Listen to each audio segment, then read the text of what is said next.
भारत के 6 दलित खिलाड़ी जो देश ही नहीं विदेशों में भारत का नाम रोशन किया। आज हम उन 6 दलित खिलाड़ियों के बारे में जानते हैं जो दलित है और भारत में जात पात ऊंच नीच शिकार होना पड़ा। जय भीम दोस्तों, आप सभी का स्वागत है हमारे चैनल में। दलित समाज में प्रतिभा की कोई कमी नहीं है, केवल जाति व्यवस्था के कारण दलितों को दबाया गया। दलित खिलाड़ियों में पहला नाम आता है विनोद कांबली का। विनोद कांबली ने 21 साल की उम्र में अपना टेस्ट डेब्यू किया था। टेस्ट डेब्यू वाले साल में ही कांबली ने 7 मैचों में 4 शतक जड़ दिए थे। कांबली ने अपने दूसरे टेस्ट मैच में अर्धशतक जड़ दिया था। इसके बाद तीसरे और चौथे टेस्ट मैच में लगातार 2 दोहरे शतक जड़ दिए थे। हैरिस शील्ड के बाद इंटरनेशनल क्रिकेट में धमाकेदार शुरुआत करने के बाद कांबली रातों रात स्टार बन गए थे।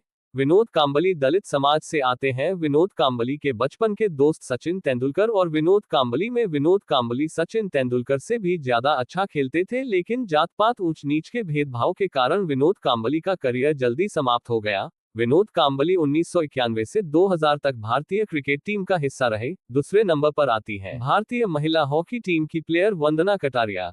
कभी एक जूते के लिए किया संघर्ष, अब भारतीय हॉकी का गौरव है वंदना कटारिया। जाने उनकी संघर्ष गाथा। वंदना कटारिया 300 इंटरनेशनल मैच खेलने वाली पहली भारतीय महिला बन गई। वंदना मीडिया से कहती हैं कि एक दलित परिवार से निकलकर यहां तक कभी नहीं पहुंच पाती। अगर मेरे पिता, परिवार और दोस्तों ने सपोर्ट न किया होता। वंदना ओलंपिक खेलों में हैट्रिक बनाने वाली पहली भारतीय महिला हॉकी खिलाड़ी भी हैं। उन्होंने 2022 में प्रतिष्ठित पद्मश्री पुरस्कार से भी सम्मानित किया गया है। वंदना 2016 में एशियाई चैंपियंस ट्रॉफी और 2017 में महिला एशिया कप जीतने वाली भारतीय टीम की सदस्य थी। अगर हौसले बुलंद हो तो जीवन में कुछ भी हासिल करना और कुछ भी कर गुजरना मुमकिन हो जाता है। फिर चाहे हालात कुछ भी क्यों ना हो, फिर चाहे आप किसी छोटे से गांव से ही क्यों ना ताल्लुक रखते हो, या फिर चाहे आप पैसों की तंगी से ही क्यों ना जूझ रहे हो। भारत में इन दिनों एक एथलीट का नाम हर किसी के जुबां पर है। कुछ ऐसे ही हालात से पार पाते हुए यह एथलीट आज दुनिया भर में अपना लोहा मनवा रहा है। यहाँ हम बात कर रहे हैं 19 वर्षीय भारतीय धावक हिमा दास की। असम के एक छोटे से गांव ढिंग में जन्मी हिमा ने हाल ही में 5 गोल्ड मेडल जीतकर सबको अपनी प्रतिभा का दीवाना बना दिया है। एक गरीब किसान परिवार से ताल्लुक रखने वाली हिमा को ढिंग एक्सप्रेस के नाम से भी जाना जाता है। हिमा दास आज भारत की उन चुनिंदा धावकों में से एक है जो देश को अंतर्राष्ट्रीय स्तर पर गौरवान्वित कर रही है। 5 स्वर्ण पदक जीतकर खेल की दुनिया में उन्होंने अपना परचम लहराया। 20 दिनों के भीतर 5 स्वर्ण पदक अपने नाम करके उन्होंने यह बात तो साबित कर दी है। नंबर 4 पर है पीटी उषा का जन्म केरल के कोझिकोड जिले के पेराम्ब्रा के पास कुथली में हुआ था। वह पयोली में पली बड़ी उषा 1979 से भारतीय एथलेटिक्स से जुड़ी हुई है। उन्होंने एशियाई खेलों में 4 स्वर्ण पदक और 7 रजत पदक जीते हैं।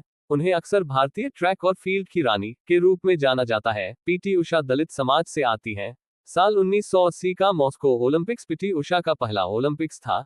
ये वह ओलंपिक्स भी था जिसने 16 साल की पीटी उषा को ओलंपिक्स में भाग लेने वाली सबसे कम उम्र की भारतीय महिला धाविका बना दिया था। मॉस्को ओलंपिक्स में उषा के हाथ एक भी मेडल नहीं लगा, लेकिन 2 साल बाद 1982 में दिल्ली में हुए एशियन गेम्स में 100 मीटर और 200 मीटर रेस में उन्होंने सिल्वर मेडल जीता। सुमित वाल्मीकि का जीवन संघर्षों से भरा रहा है। उन्होंने बताया कि कैसे आर्थिक तंगी के कारण उन्हें अपने भाई के साथ मुरथल के होटलों में काम भी करना पड़ता था। अपने बीते दिनों को याद कर सुमित कहते हैं कि हिम्मत और हौसले के साथ लगातार कोशिश करनी चाहिए, कामयाबी जरूर मिलती है। कभी मुरथल के होटल में सफाईकर्मी का काम करते थे सुमित। हॉकी खिलाड़ी सुमित वाल्मीकि दलित समाज से है। सुमित वाल्मीकि बोले, खिलाड़ी की कोई जाति नहीं होती, वो पूरे भारत का होता है। भारतीय हॉकी टीम ने इस भावना के साथ टोक्यो ओलंपिक में इतिहास रच दिया और 41 साल बाद भारत की झोली में मेडल आया था। टीम ने इस बार ब्रॉन्ज मेडल जीता था। तुलसी हेलेम जो बॉक्सिंग करती हैं, तुलसी हेलेम जिनको बॉक्सिंग में लेडी मोहम्मद अली कहते हैं। तुलसी हेलेम ने अपना पहला स्वर्ण पदक 2000 में 14 साल की उम्र में जीता था। तुलसी हेलेम तमिलनाडु के चेन्नई में रहती है। तुलसी हेलेम दलित समाज से आती है। जय भीम दोस्तों, वीडियो को लाइक और शेयर करें, कमेंट बॉक्स में जय भीम लिखें।